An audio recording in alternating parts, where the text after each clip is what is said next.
नमस्कार, मैं हूं अंजलि और आप देख रहे हैं BNN न्यूज। तो चलिए शुरुआत करते हैं आज की मुख्य खबर से। गुरु नानक सिख धर्म के पहले गुरु माने जाते हैं। नानक जी ने ही सिख धर्म की स्थापना की थी। इनका जन्म 15 अप्रैल 1469 में कार्तिक पूर्णिमा को एक हिंदू परिवार में हुआ था। इनके पिता का नाम लाला कल्याण राय मेहता कालू जी और माता का नाम तृप्ता देवी था। नानक जी के गांव का नाम तलवंडी था। तलवंडी का यह गांव आगे चलकर नानक के नाम पर ननकाना पड़ गया।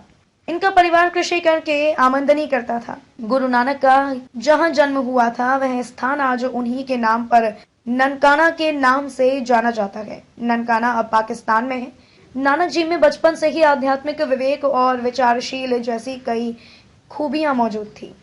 उन्होंने 7 साल की उम्र में ही हिंदी और संस्कृत सीख ली थी।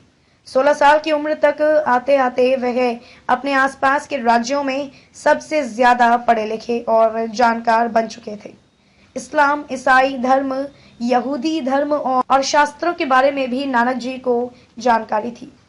शास्त्री होने के बाद उन्होंने अपने सिद्धांतों का प्रसार हेतु एक सन्यासी की तरह अपनी पत्नी और दोनों पुत्रों को छोड़कर धर्म के मार्ग पर निकल पड़े और लोगों को सत्य और प्रेम का पाठ पढ़ाना आरंभ कर दिया। धार्मिक कट्टरता के वातावरण में उदित गुरु नानक जी ने धर्म को उदारता की एक नई परिभाषा दी। उन्होंने जगह जगह घूमकर तत्कालीन अंधविश्वासों, पाखंडी आदि का जमकर विरोध किया। वह हिंदू मुस्लिम एकता के भारी समर्थक थे। धार्मिक सद्भाव की स्थापना के लिए उन्होंने सभी तीर्थों की यात्रा की और सभी धर्मों के लोगों को अपना शिष्य बनाया। उन्होंने हिंदू धर्म और इस्लाम धर्म दोनों की मूल एक सर्वोत्तम इच्छाओं को सब मिश्रित करके एक नए धर्म की स्थापना की, जिसके मिलाधार थे प्रेम और समानता। यही बाद में सिख धर्म कहलाए। भारत में अपनी ज्ञान की ज्योति जगाने के बाद उन्होंने मक्का मदीना की यात्रा की और वहां के निवासी भी उनसे अत्यधिक प्रभावित हुए।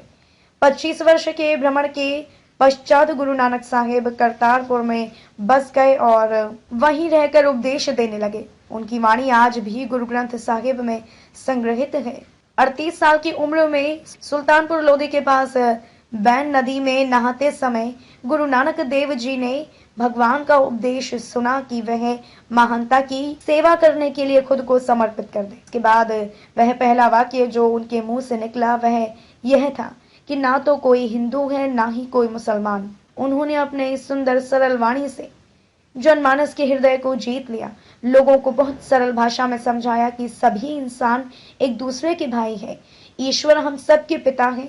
फिर एक पिता की संतान होने के बावजूद हम में ऊंच नीच कैसे हो सकती है। जीवन के अंतिम दिनों में इनकी ख्याति जिन जिन स्थानों से पूज्य श्री गुरु नानक जी गुजरे थे वह आज तीर्थ स्थल का रूप ले चुके हैं।